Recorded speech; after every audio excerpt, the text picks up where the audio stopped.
tenang Pak Prabowo, saya datang, saya di sini. Itu kalau buat saya, itu menghina Pak Prabowo. Pak Prabowo-nya itu menurut saya malah akan jadi terganggu dengan kehadiran Dek Gibran yang caranya salah. Sumbatan yang terasa di dalam masyarakat itu bisa meledak. Dan opini publik itu bisa mendrive sebuah kekuatan besar. No one can stop that. Opini publik.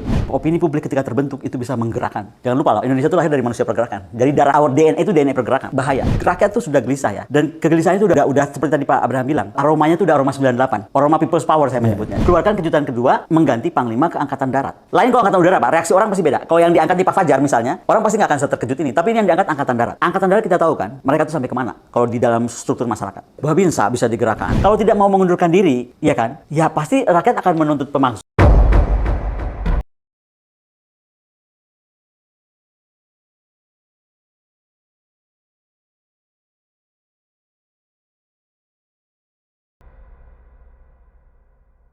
Warahmatullahi wabarakatuh. Selamat datang di channel Abraham Samad Speak Up.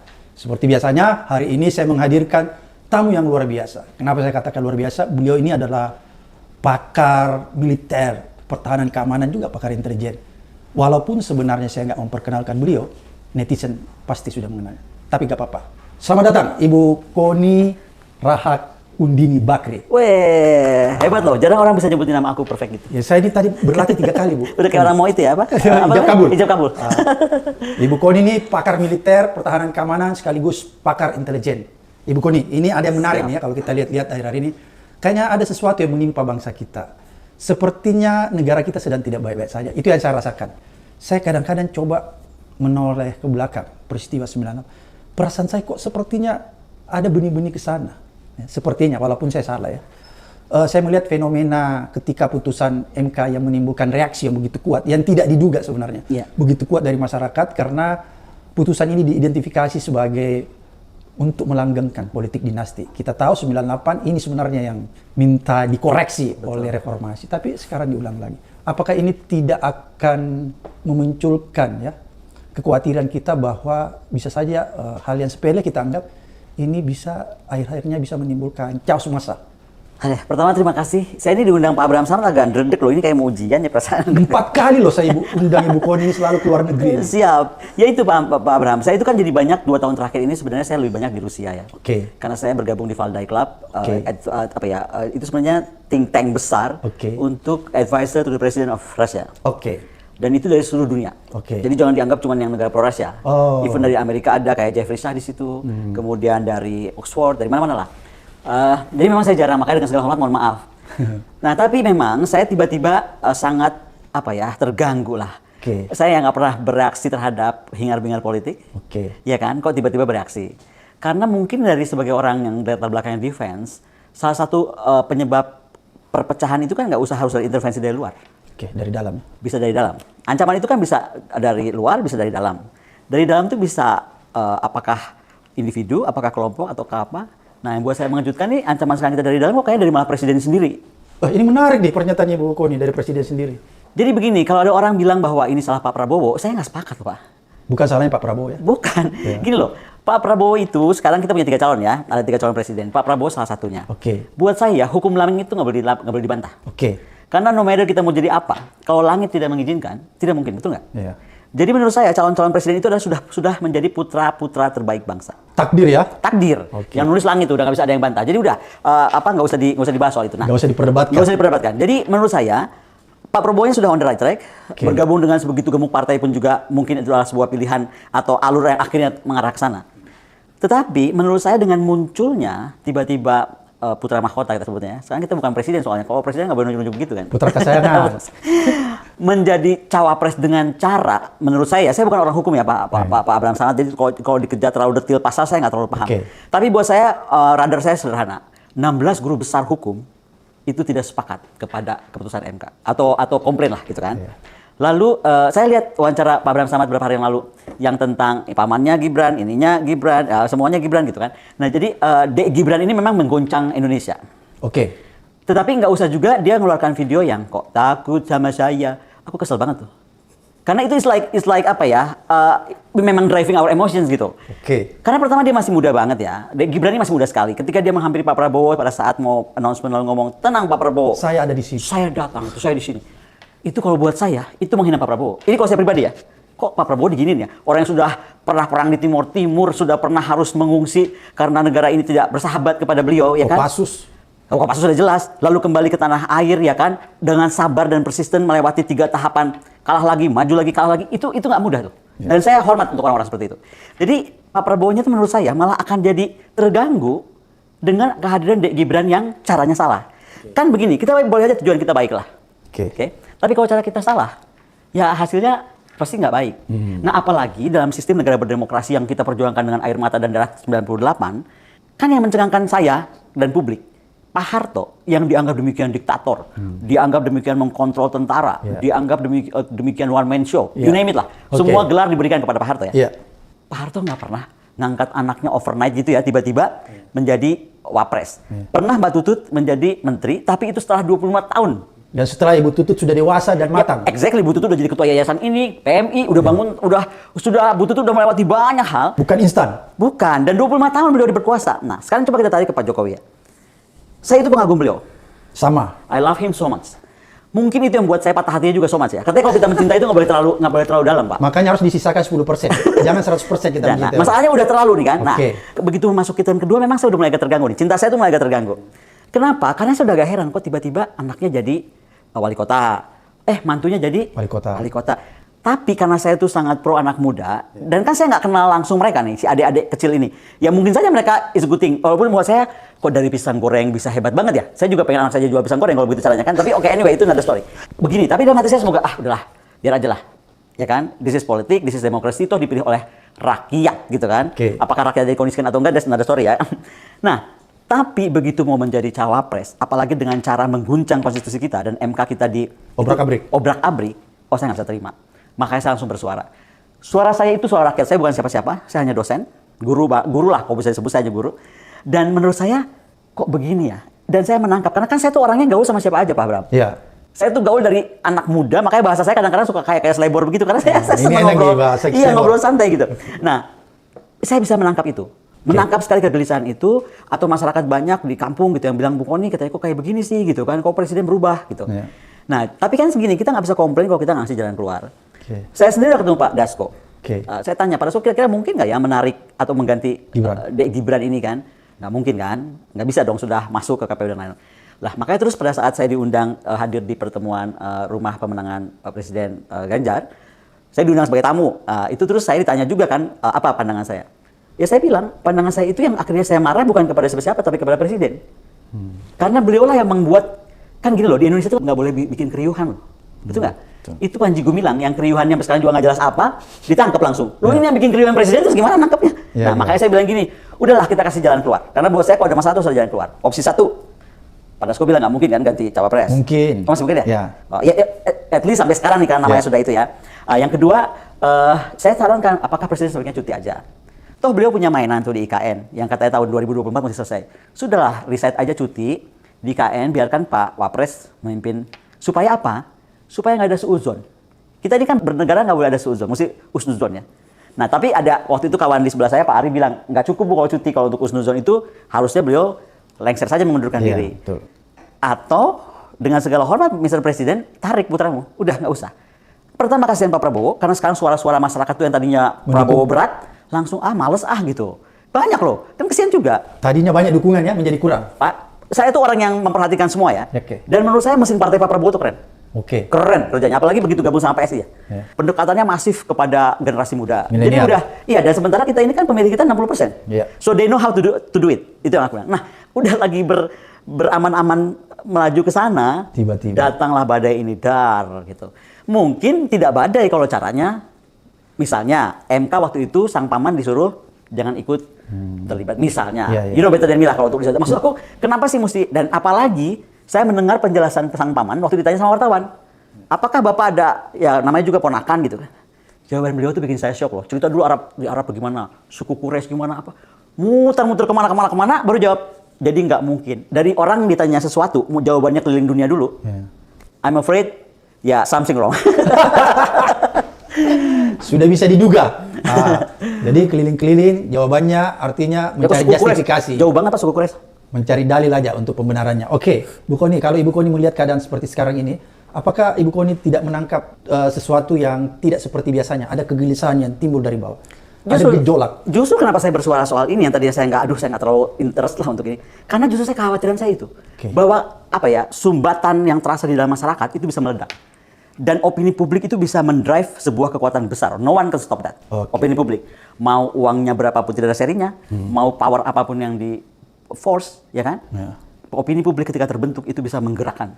Jangan lupa loh, Indonesia itu lahir dari manusia pergerakan. Jadi our DNA itu DNA pergerakan. So never burn. Bahaya.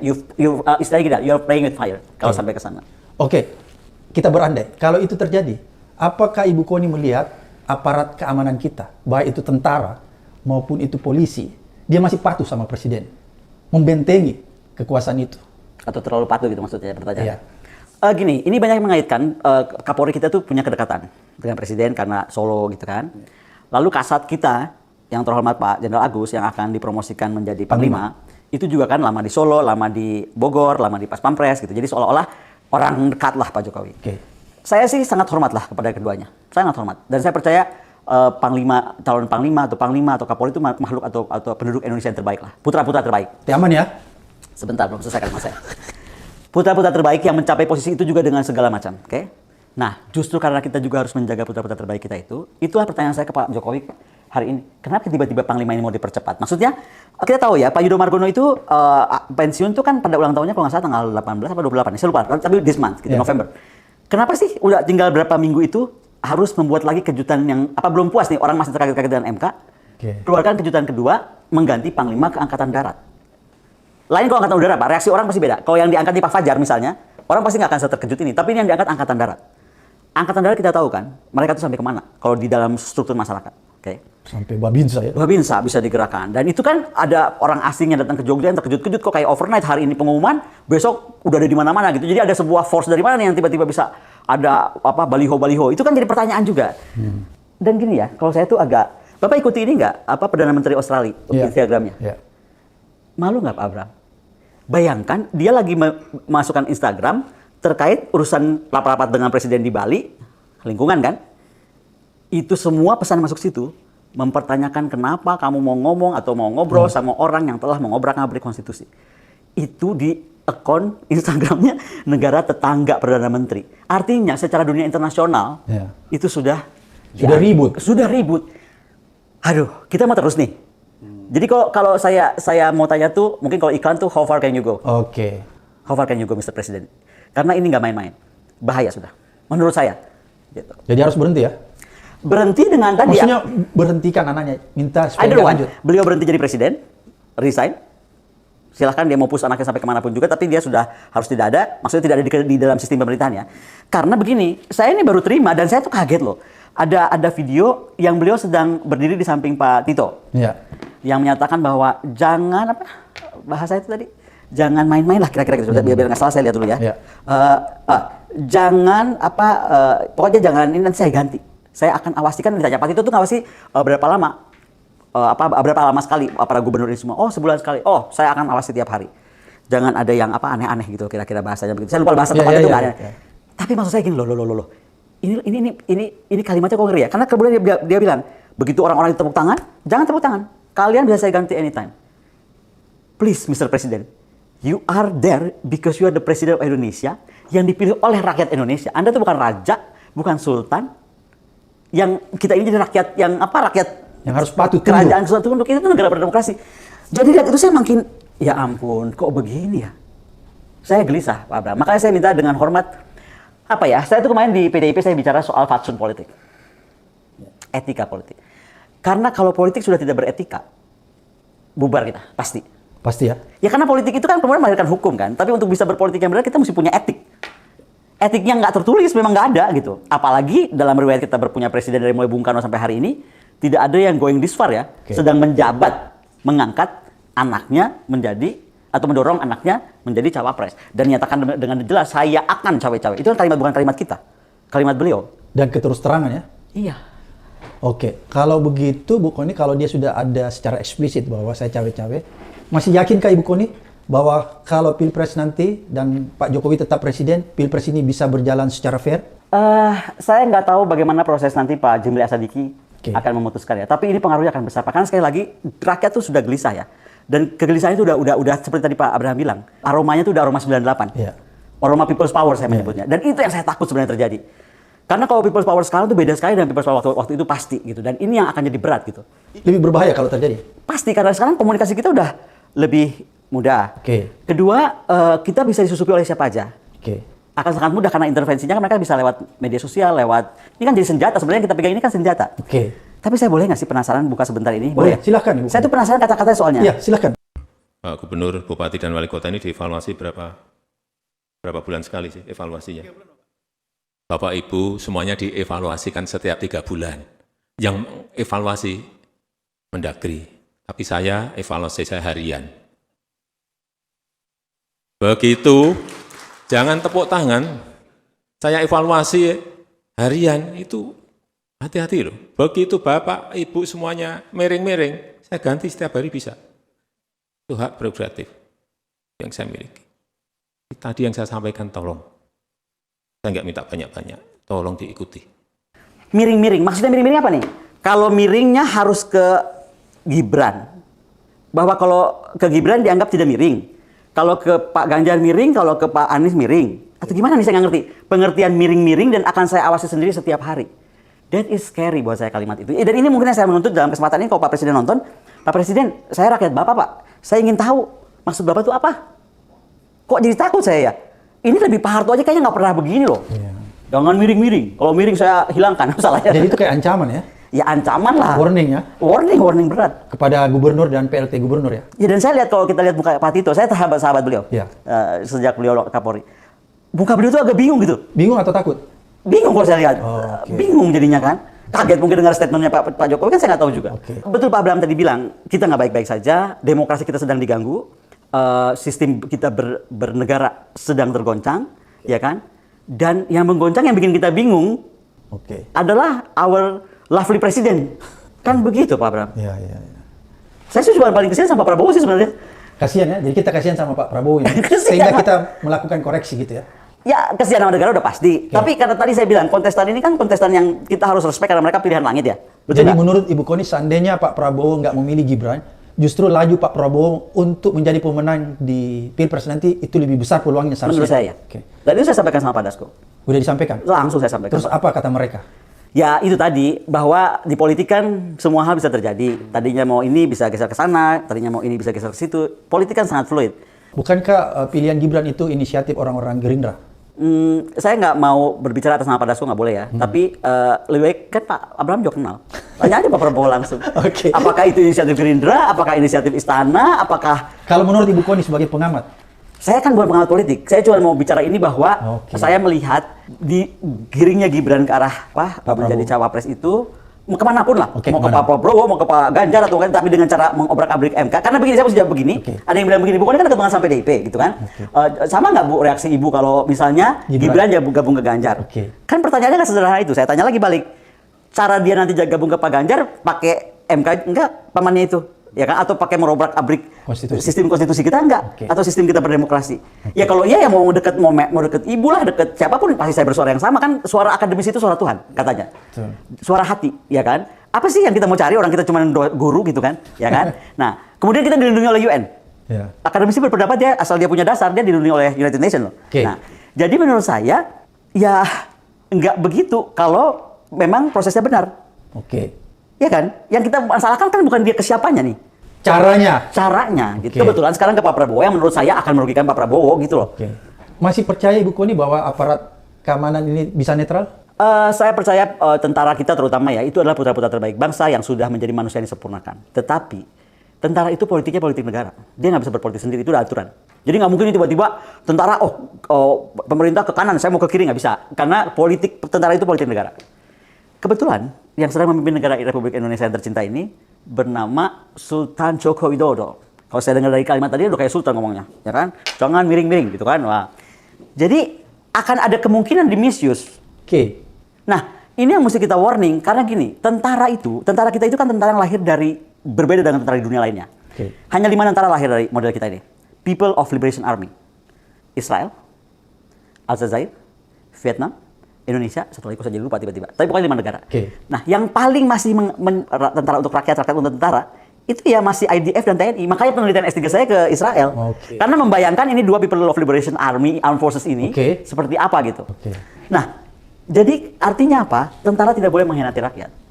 Dan artinya apa? Kalau sampai kekhawatiran masyarakat bahwa Jenderal Agus akan ditarik-tarik ke politik sebagai Panglima TNI, makanya dipercepat pergantiannya gitu kan? Karena nggak ada reason ya. Pak Yudo nggak bikin salah apa-apa.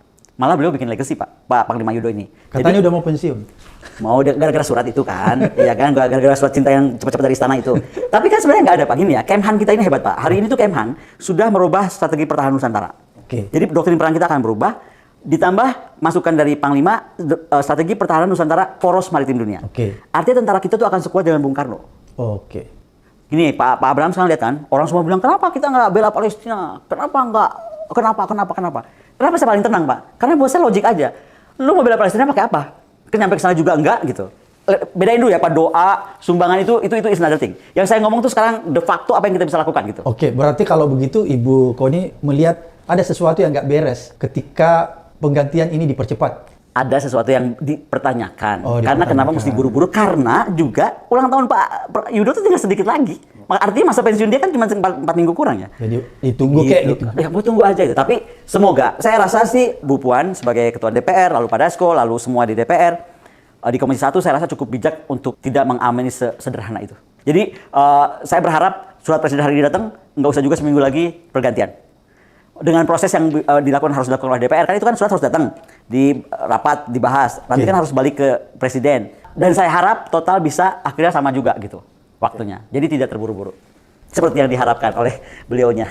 Bu Koni, ini kan tadi Ibu Koni bilang tentara kita itu dari rakyat. Untuk rakyat. Untuk rakyat. Beda dengan hanya 5 ya, yang tentaranya model seperti itu. Oleh karena itu Ibu Koni merasa bahwa tentara kita ini, percayalah, dia masih berpihak kepada rakyat. Percayalah, itu nomor 1. Dan yang kedua, tolonglah, jangan tarik-tarik ke politik.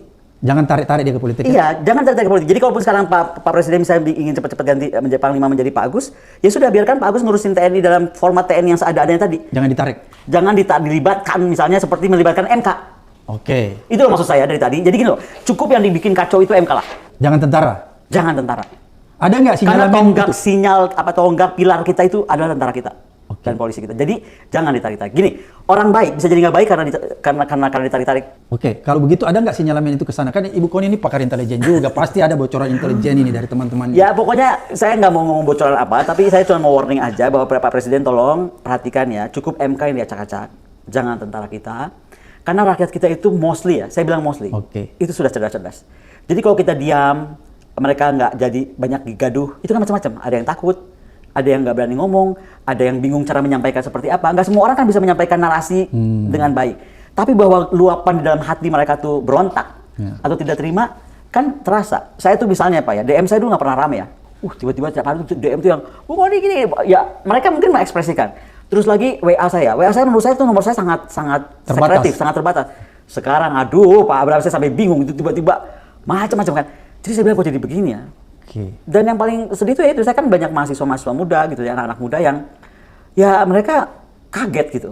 Ya tadi kecewa, mungkin kecewa sama seperti saya, sama seperti kita lah. Kita dua-duanya pernah mencintai sangat Presiden Jokowi. Oke, kalau begitu menurut saya kan kita punya pengalaman nih Bu Koni ya, 98. Tiba-tiba tentara yang tadinya sangat berpihak kepada rejim Soeharto dia bisa berbalik seketika pada saat itu ya.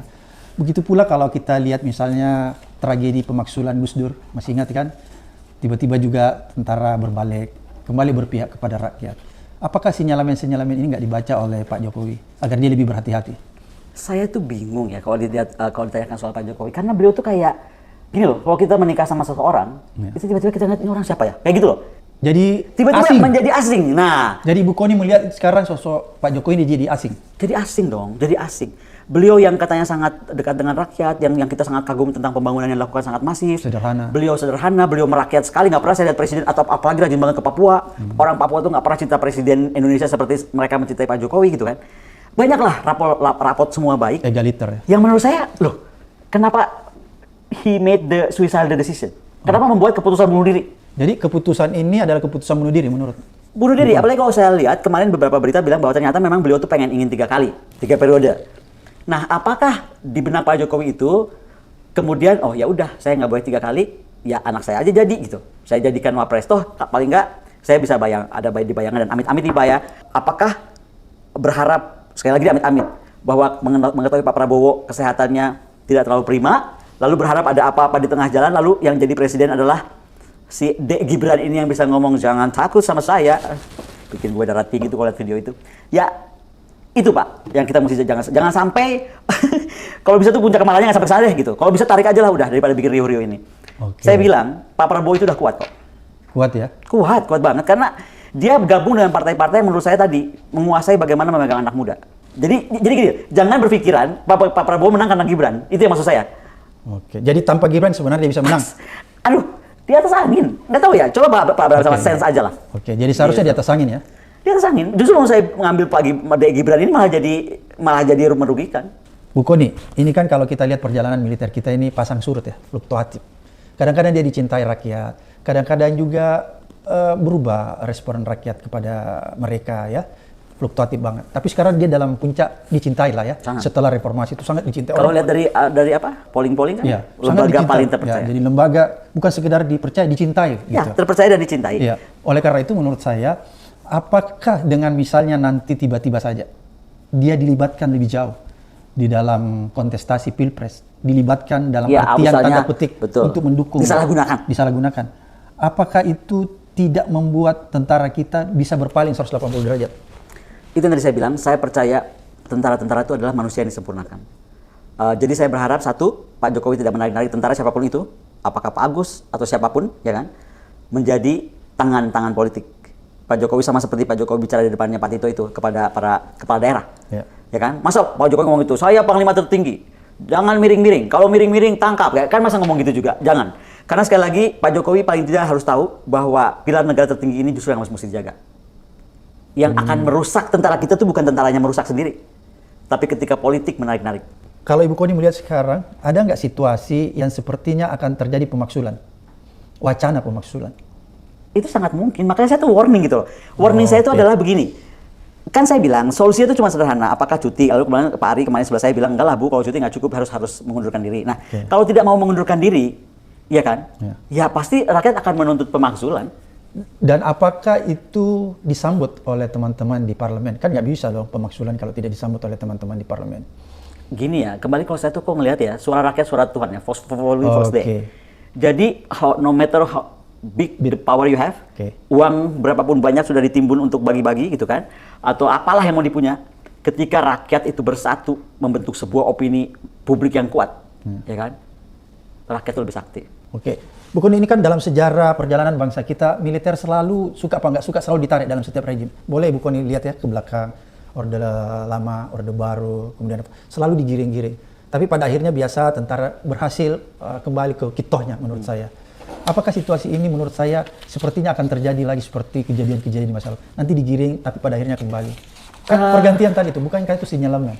Iya, sinyalemen. Makanya tapi kan tadi saya himbau untuk tidak terlalu dipaksakan. Yang kedua, prosesnya akan menjadi normal. Saya berharap Bu Puan sudah duduk dengan semua anggota dewan dan juga dengan wakil-wakilnya untuk tetap aja menormalkan proses. Ini saya bilang begini bukan mempertahankan Pak Yudo kalau memang pilihan presiden sebagai hak prerogatifnya memilih Pak Agus, tapi waktunya itu yang kita pertanyakan. Kenapa tiba-tiba setelah kejadian MK belum selesai kita kaget-kaget? Panglima yang tanpa salah apa-apa, tanpa ada noda apa-apa gitu, sedang on the right track. Kok tiba-tiba juga mau diganti dalam waktu yang menurut saya toh juga tinggal sedikit lagi waktu nggak ditunggu? Iya, kenapa? Apa sih yang membuat mereka tidak sabar gitu? Tapi sekali lagi apapun itu kita cuma berpesan bahwa ya TNI itu dari rakyat untuk rakyat, jadi tolonglah jangan maulah di-steer oleh kekuatan yang akan menyakiti hati rakyat. Jangan mau di-MK-kan. Udah bahasa aku sederhana gitu aja, susah cari bahasa dari tadi. Pokoknya saya berharap TNI tidak di-MK-kan. Nah, bahasanya nyambung nggak? Ini keras sekali loh bahasanya Ibu Kony. Tidak di-MK. Bu Kony ini kan sering sekali berinteraksi dengan teman-teman di tentara ya. Ada nggak kegelisahan sendiri di kalangan militer itu bahwa kok kita ini ditarik-tarik ke politik? Kan biasanya gitu tuh, ada curhatan-curhatan begitu. Kalau Ibu Kony lagi mengajar. Enggak juga sih. Kalau kita enggak terlalu. Karena kan tentara itu sifatnya kan cuma menunggu perintah paling tinggi. Nah, kebetulan kepala negara itu kan panglima tertinggi, makanya tugas kita ini sekarang ngobrol. Saya nggak tahu apakah Pak Jokowi sudah lupa diri waktu kasus MK, kemudian lupa diri waktu kasus tadi di depan Pak Tito dan para kepala daerah. Kan kalau Nabi Muhammad bilang kesalahan itu jangan sampai 3 kali ya. Masa sekarang mau lupa diri juga di depannya tentara? Itu loh maksud saya. Jangan sampai lah gitu. Jadi belum ada kegelisahan itu ya? Kan tentara sih pintar menyembunyikan perasaan ya. Kalaupun gelisah akan disampaikan. Sebagai dosen yang mengetahui secara psikologis nih. Ini makanya maksa banget ya, tadi suruh bilang nggak mau, gue nggak akan jawab. Ini nanyanya kok kayaknya terus aja. Nggak, saya penasaran nih, karena Ibu Koni kan banyak berinteraksi. Oke, kalau gitu kita ganti. Ya, pertanyaan. ganti. Ibu Koni, ini kan sangat mengkhawatirkan ya. Sudah sangat mengkhawatirkan. Oleh karena itu, kenapa hari ini kita membicarakan lebih dalam? Karena kita khawatir, kita cinta Republik ini. Kita cinta demokrasi ini. Demokrasi tetap harus ditegakkan ya. Tidak boleh dibuang ke jurang. Itu sebenarnya intinya. Dan tidak boleh kita harus rewind sejarah yang sama dan even worse ya. 98 masa masih terulang lagi. Iya. Berapa martir yang harus mati untuk kembali ke menegakkan demokrasi kalau memang kita mau teruskan dengan cara-cara yang tidak konstitusional. Itu kan yang mesti kita refleksikan tanya ke diri kita. Loh, adik-adik yang sekarang termasuk adik Gibran, mungkin nggak tahu waktu 98 itu kita berhasil mereformasi, berapa tentara mati di Trisakti, berapa tentara mati di mana. Betul? Gibran nggak tahu itu. Mungkin tidak. Makanya dia dengan pede ngomong, tenang Pak Prabowo, saya hadir. Udah kayak tukang sulap, saya David Copperfield, semuanya beres. Dan itu melecehkan ya. Buat saya melecehkan. Oke, kalau begitu Bu Koni, apa yang seharusnya dilakukan militer nih, ya, untuk menjaga konstitusi ini? Apakah dia bisa mengingatkan presiden? Kalau militer kita itu yang pasti dia gini loh, dia mengingatkan presiden pasti enggak lah. Presiden yang mesti mengingatkan mungkin harusnya Menhan, tapi kan Menhan sekarang calon kan, jadi harusnya bukan Menhan, karena Menhan calon, karena kita nggak punya National Security Council. Tapi Pak Andi Wijayanto sudah mengundurkan diri, dan pengunduran diri Pak Andi Wijayanto itu dia bertanya sama, kan presiden nanya, Andi, kenapa kamu merah? Dan dijawab sama Mas Andi, dari dulu kita merah Pak, saya Bapak itu merah. Justru sekarang Bapak menjadi putih, saya yang harus bertanya sama Bapak, kenapa Bapak jadi putih? Itu kan pertanyaan yang statement Pak Andi itu besar loh maknanya itu. Nah, lalu beliau konsekuen, oke, saya nggak. Nah, jadi sekarang saya bertanya-tanya, Pak Luhut sakit. Kita tahu kan, Pak Luhut itu ini kan, the Prime Minister of Republic of Indonesia kan, very powerful. Dibilang tangan kanan Pak Jokowi lah, sakit. Nggak tahu kenapa kehendak Tuhan beliau jadi sakit. Saya nggak doain beliau sakit, tapi kok sakit. Nah, jadi kan berarti beliau sendiri nih. Nggak ada nasihatin. Kemudian Gubernur Lemhanas tahu saya apapun presiden bikin itu harus konsultasi dengan Lemhanas karena Lemhanas kita itu jadi seperti National Security Council kan, advisor. Sekarang nggak ada Mas Andinya, gitu. Oke. Siapa lagi nih? Misalnya harus Menteri Pertahanan harus cuti karena calon presiden. Menko Polhukam harus cuti karena cawapres dari Pak Ganjar. Siapa advisor Pak Jokowi ini? Ibu Iriana kah? Siapa? Saya nggak tahu. Tetapi sekali lagi apa yang dibuat oleh Bapak Presiden kita ini terakhir ini meresahkan saya sehingga saya juga bertanya, siapa ya beliau tanyai setelah ini? Kok bisa gitu? Sampai bikin, mohon maaf ya, kalau kata-kata bahasa dulu karena nilai setitik rusak susu sebelanga. Kok bisa ya sekarang Pak Presiden melakukan karena MK titik rusak se-Indonesia? Jadi legasinya kurang bagus ya? Ya, kan harusnya ada yang bilang, Pak, jangan Pak, itu akan begini. Pak, jangan Pak, itu akan begitu. Jadi nggak ada yang memberi input ya? Pak, jangan Pak, Bapak pernah bilang Gibran masih terlalu muda. Kan gini loh, leader itu kan harus konsekuen sama apa yang dia omongnya. Betul nggak sih? Saya melihatnya gitu, apalagi kepala negara. Jadi ketika dia ngomong, saya akan cawe-cawe. 1. Kemudian, saya tidak akan cawe-cawe. 2. Saya larang anak saya masih terlalu muda. Tidaklah, tidak mungkin. Besok, ya kalau anaknya mau, saya sebagai orang tua, saya mendorong. Apa ya, swingnya terlalu cepat gitu loh. Tidak konsisten ya? Akhirnya jadi tidak konsisten. Dan itu bukan tipikal seorang pemimpin? Bukan tipikal seorang pemimpin, especially dia harus kepala negara. Karena kepala negara itu mesti firm. Contoh Pak Presiden Putin. Putin itu yang curse dia, karena keputusannya untuk membuat special military operation ke Ukraina itu yang menghujat seluruh dunia Pak, bukan cuma dalam rakyat Rusia. NATO dan Amerika yang mencuci otak-otak seluruh dunia, termasuk beberapa orang Indonesia yang tercuci otaknya gitu kan, menyalahkan Putin. Dia firm aja, pokoknya demi kepentingan nasional Rusia, this is my decision kan. Nah, maksud saya, kenapa sih nggak demi kepentingan nasional Indonesia? My decision, anak saya tidak boleh ikut. Karena ini akan menjadi masalah misalnya. Atau misalnya, jangan mengocak-atik MK. Gitu. Kemana perasaan itu gitu? Saya juga nggak ngerti itu, kok nggak ada.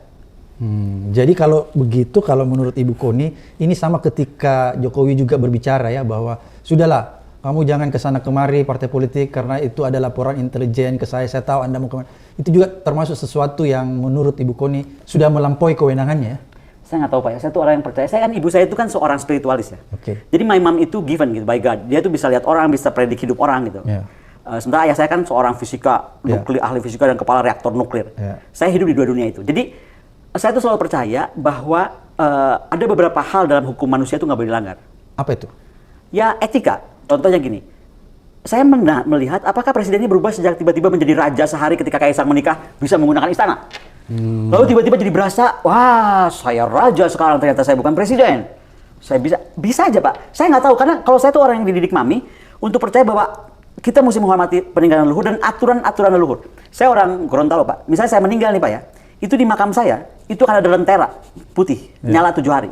Itu apa ya, kearifan lokal. Kearifan lokal. Nggak kan ada yang bisa matiin itu, maksudnya nggak boleh gitu. Karena itulah spirit itu mesti 7 hari mesti. Nah, something like that. Kalau ada yang melanggar, ada akibatnya. Atau kita gini Pak, Bapak pernah ke Bogor, Gunung Salak kan? Iya. Di sana tuh ada Salak Kadomas Pak. Salak Kadomas itu peninggalan Prabu Siliwangi. Oke. Tapi ketika kita belok ke kiri ke hutan larangan, itu pasti dinasihatin, tidak boleh. Oke. Dan kita orang-orang Sunda, saya kan ada darah Sundanya Pak ya, itu percaya betul, kalau hutan larangan. Nah, maksud saya, apalagi ini ngomong Jawa gitu, this is a very high peradaban. Oke. Yang aturannya pasti jelas, istana itu hanya boleh siapa, kerajaan atau sultan atau raja hanya boleh ditempati oleh siapa, itu harus jelas. Mungkinkah? Saya nggak tahu. Oke. Tadi itu waktu ketemuan di Wijayanto, yang dia bilang merah terus kok Ya, jadi putih. Bapak. Apa jawaban Pak Jokowi itu? Bilang sekarang putih, apa maksud? Terdiam, Dia nggak menjawab. terdiam. Misterius dong kalau begitu. Bukan. Beliau pasti refleksi dong. Gini loh, ya. Orang tuh boleh pakai berapa tabir, berapa lapis, apa kalimat, excuse, apa slogan, grande things gitu. Tapi satu yang kita nggak bisa bohong, hati nurani. Jadi dia nggak bisa membohongi hati nurani. Ya berarti ketika ditanya Mas Andi begitu dia nggak bisa jawab, berarti menjadi durhako, menjadi malin kundang terhadap Ibu Mega ya deep down inside he felt it. Menurut saya ya. Oh jadi Ibu Koni juga menganggap maling kundan terhadap Ibu Mega? Gimana ya kalau saya susah ya, saya ngeliatnya gini, Ibu Mega itu perempuan gini, I adore her because what? Oke. Saya suka perempuan kuat. Oke. Jauh sebelum ada Ibu Mega itu saya pengagum Ratu Kalinyamat, saya mengagum Tribuana Tunggadewi, saya pengagum Ratu Sima, Maharani gitu kan, semua you name it lah di Indonesia. Atau misalnya Semiramis, apakah Semiramis itu dongeng atau bukan, but I adore her, Semiramis.